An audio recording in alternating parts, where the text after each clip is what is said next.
Bismillahirrahmanirrahim. Assalamualaikum warahmatullahi wabarakatuh. Pertama-tama, marilah kita panjatkan puja dan puji syukur atas kehadirat Allah Subhanahu wa Ta'ala, karena atas berkat rahmat dan limpahannya lah kita masih diberikan kekuatan, kesehatan, dan kesempatan pada malam hari ini.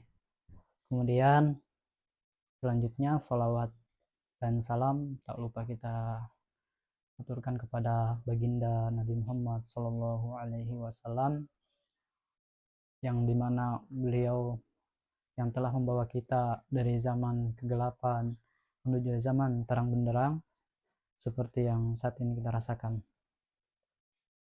Kemudian yang saya hormati dosen pengampu saya, Bapak Vinsa Adi Pratama MAG. Baik, pada materi ini saya akan membahas terkait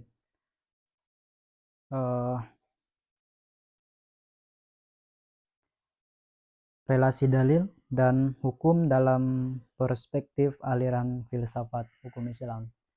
Sebelum saya memulai materi saya akan memperkenalkan diri terlebih dahulu. Perkenalkan, nama saya Yusran dari Prodi Hukum Keluarga Islam, kemudian tugas filsafat hukum Islam. Dalam materi saya yaitu relasi dalil dan hukum dalam perspektif aliran filsafat hukum Islam, terdapat 3 teori. Dalam filsafat Islam, yang pertama itu ada perspektif terhadap ontologi, kemudian yang kedua ada perspektif terhadap epistemologi, kemudian yang terakhir ada perspektif terhadap aksiologi. Yang pertama saya akan membahas tentang apa itu ontologi dan apa itu epistemologi, kemudian terakhir apa itu aksiologi. Baik, lanjut.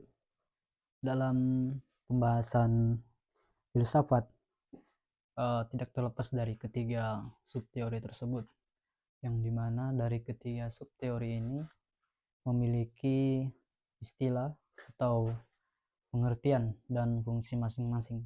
Tetapi dari ketiga subteori ini sangat memiliki keterkaitan dan tidak ada yang lebih penting atau istilahnya setara.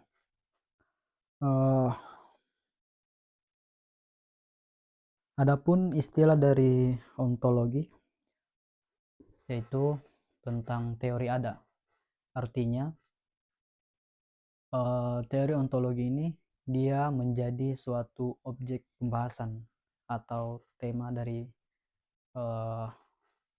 pemikiran tersebut. Contohnya handphone yang menjadi suatu objek pembahasan.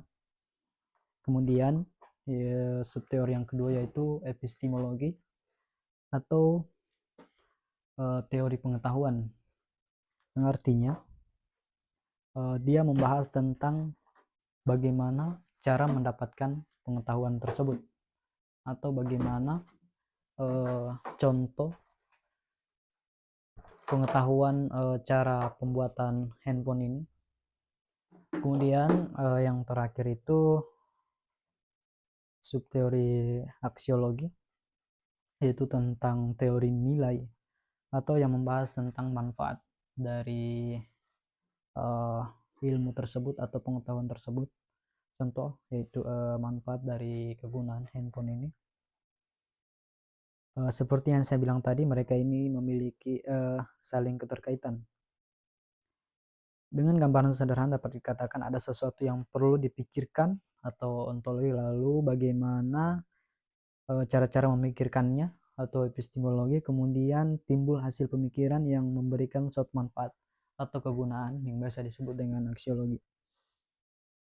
Demikian juga Setiap jenis pengetahuan selalu mempunyai ciri-ciri yang spesifik mengenai apa, atau bagaimana, kemudian untuk apa pengetahuan tersebut disusun. Kemudian yang berikutnya itu landasan ini saling berkaitan antara ontologi atau ilmu terkait dengan epistemologi, kemudian epistemologi ilmu terkait dengan aksiologi ilmu, dan seterusnya. Kalau kita ingin membicarakan tentang epistemologi ilmu, tentunya secara detail tidak mungkin bahasan epistemologi terlepas sama sekali dari ontologi dan aksiologi. Apalagi terhadap yang didasarkan model berpikir sistematis. Justru ketiganya harus senantiasa dikaitkan. Kemudian keterkaitan antara epistemologi, ontologi, dan aksiologi seperti juga lazimnya keterkaitan masing-masing subsistem dalam suatu sistem membuktikan betapa sulit untuk menyatakan yang satu lebih penting dari yang lain. Sebab ketiga-tiganya itu memiliki fungsi sendiri-sendiri yang berurutan dalam mekanisme pemikiran.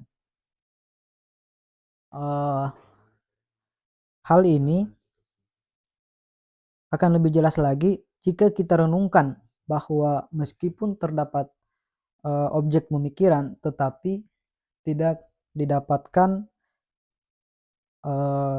cara-cara berpikir, maka objek tersebut akan sia-sia. Sehingga tidak diperoleh pengetahuan apapun. Begitu juga seandainya ada objek pemikiran, tetapi cara-cara berpikir juga tidak ada. Nah, ini akan menghasilkan pemikiran yang diam atau sia-sia. Jadi ketiganya adalah interrelasi dan interdependensi atau saling berkaitan dan saling bergantung. Selanjutnya, ketika kita membicarakan epistemologi di sini, berarti kita sedang menekankan bahasan tentang upaya, kemudian cara atau langkah-langkah untuk mendapatkan pengetahuan. Dari sini setidaknya didapatkan perbedaan yang cukup signifikan bahwa aktivitas berpikir dalam lingkup epistemologi adalah aktivitas yang paling mampu mengembangkan kreativitas keilmuan dibanding ontologi dan aksiologi.